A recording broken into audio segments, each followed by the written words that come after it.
Good morning guys. তো সকাল সকাল ঘুম থেকে উঠে পড়েছিলাম, তারপরে বেডটা ক্লিন করে নিলাম। দেন আজকে পুজো করার ছিল বৃহস্পতিবারের, তো সেটাও করে নিলাম। তারপরে চলে গিয়েছিলাম রান্নাঘরে, চা বানাচ্ছিলাম আর কি। হঠাৎ করে চা খেতে গিয়ে ছোটোবেলার কথা মনে পড়ে গেল এই কটকটিগুলো দেখে। তো কি বলে আমি ঠিক জানি না, আমরা তো ছোটোবেলায় কটকটিই বলতাম।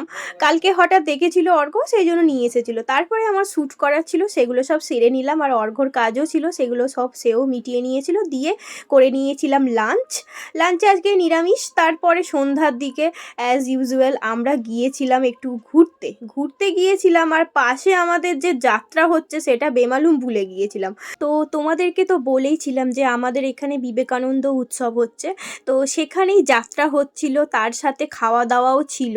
প্রথমে খেয়েছিলাম এই চাটা, তান্দুরি চা। তারপরে খেয়েছিলাম ওই ঘটি গরম। দেন কিছু খাবার দাবার নিয়ে সোজা বাড়ি। That's it, by.